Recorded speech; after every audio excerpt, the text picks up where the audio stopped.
I'm Diwen from the University of Michigan. And in this work, I will be talking about our study on censorship circumvention ecosystem. So in recent years, we've seen a rise in censorship around the world, controlling what people see and share on social media, web search, and news. It's becoming increasingly common. And it's not just authoritarian countries. Even in countries that are typically viewed as having open internet access, we're seeing more control in the form of geo-blocking, server-side blocking due to sanctions, and legal frameworks that paves the way for more control over the internet. So circumvention tools that are made to get around these types of restrictions are therefore becoming increasingly vital and therefore, sadly, more and more relevant to all of us. So the ecosystem of censorship circumvention is big, messy, and hard to understand.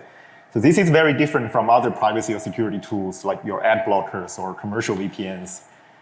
The circumvention ecosystem is inherently adversarial. The people who censor the internet are always going after these tools. And the legal status of these tools is risky, and people who are directly involved face real dangers. So this adversarial nature forces the development and operation of circumvention tools into an ad hoc process because of the limited communication between the tools providers and the tools users. The providers cannot openly promote their services, and users cannot freely look for, discuss, or provide feedback on these tools. So all of this makes the whole ecosystem really opaque. Even for us, censorship researchers, we know surprisingly little about how it all actually works in practice. So we as academic researchers have traditionally focused more on measuring and reverse engineering censorship behaviors, and in turn, creating new tools or stronger obfuscations to get around them. This is undoubtedly the most important step, but it's not the whole story. So having the technically sound obfuscation protocol does not solve all the problems automatically on the ground. We need to understand more, for example, how do users find about circumvention tools in the first place, especially in an environment that penalizes and censors information about circumvention? And how do providers sustain their operation? Where does the money come from? How is risk being managed, and how is trust established in this ecosystem? And what can we do to help as researchers, as funding agencies? What are the most pressing issues in the ecosystem that require attention? We decided that the best we can do to make sense of this opaque ecosystem was to engage and talk to people on the front lines of circumvention. And this led us to conduct our multi-perspective study to explore the current landscape of censorship circumvention and to identify challenges and priorities. For a study like this, ethics is always the first consideration. We use our previous connections and also regional meetups with NGOs to find participants. But still, the people who participate in the study, including operators from prominent circumvention organizations, took a really big risk by sitting down and sharing with us what they do. And we are truly humbled by that. So we did semi-structured interviews with 19 individuals and from 12 organizations that provide circumvention tools, including well-known providers like Sci-Fund, Outline, and also smaller regional operators. We also interviewed circumvention users who lived in censored regions to get perspective from the other side. And we used an inductive open coding approach to analyze our interview discussions. Through thematic analysis, we found these recurring themes from our interviews that we put into sections, from the initial motivation for adopting circumvention tools, their discovery and bootstrapping, usage, operation, trust, and risk and trust, and finally, the identified priorities.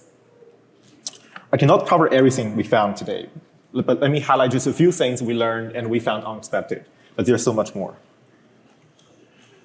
Starting from motivation, we often assume that censorship naturally drives people towards circumvention. But in fact, the decision to look for circumvention has to be preceded by the awareness of censorship, which might not be as straightforward as it seems. Some users we interviewed associate censorship with emotional distress, like sadness, anger, but many rather showed a sense of resignation, just accepting censorship as part of daily reality. And for them, the motivation for circumvention is triggered by specific tangible inconveniences due to blocking, like not accessing entertainment. And because of this, we found having local alternatives to block the resources significantly reduces the urgency to even look for circumvention. Like this one provider puts it, a complete domestic ecosystem means that typical users should never accidentally encounter censorship, so they don't even know what they are missing. After motivation, the biggest challenge in finding circumvention tool is precisely censorship itself. Providers cannot use traditional advertising channels for outreach, and users cannot rely on search engine or app stores, which are often censored themselves. So both sides have to come up with some strategies to find and connect with each other. A particular strategy that we found interesting but somewhat counterintuitive was for users to use one circumvention tool to find or bootstrap another. The first one is a temporary solution, like an untrusted VPN that is used just to access, say, Google, and then find better tools from there. And providers echo this. It remains a challenge for them to reach potential users with no existing circumvention methods.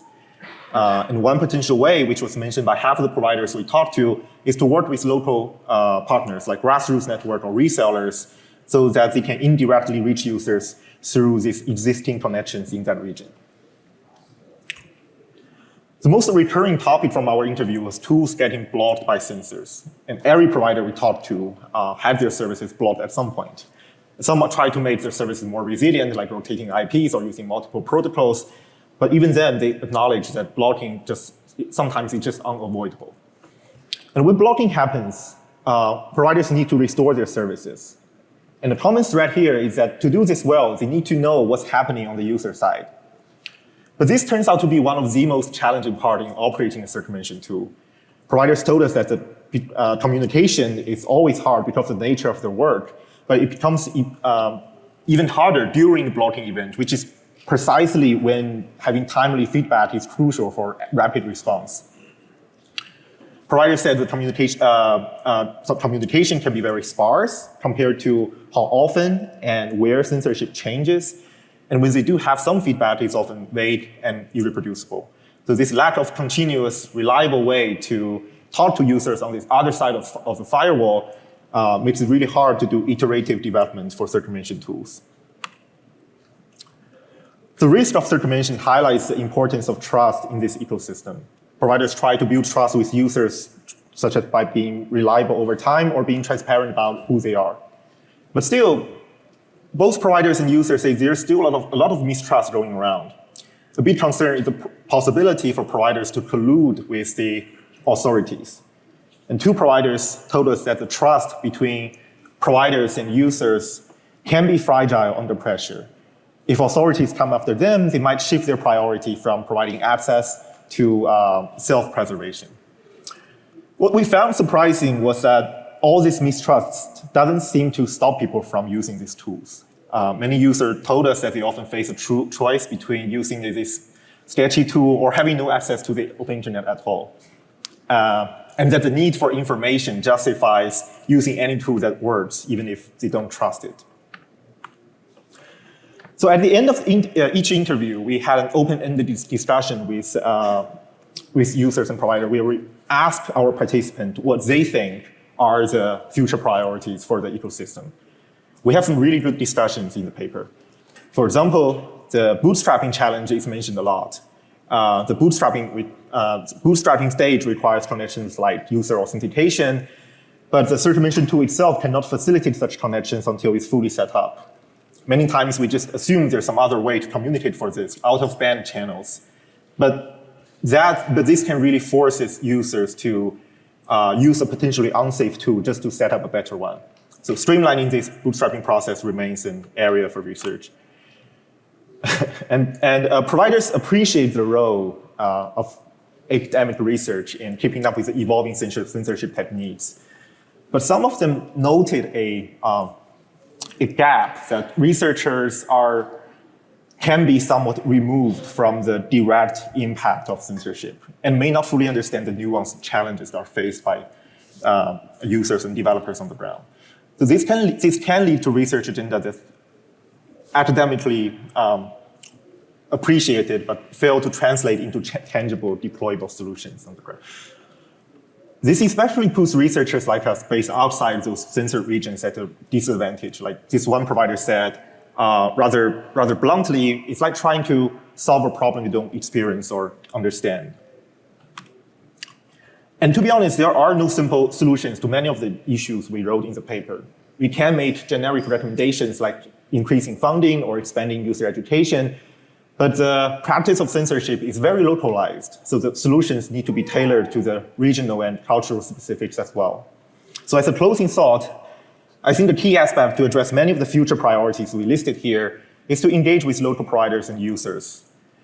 And given the safety concerns, this really emphasizes the value of local NGOs and the importance of researchers to engage with these groups to better understand the needs on the ground and see how we can help. So with that, thank you, and I would like to open the floor for questions.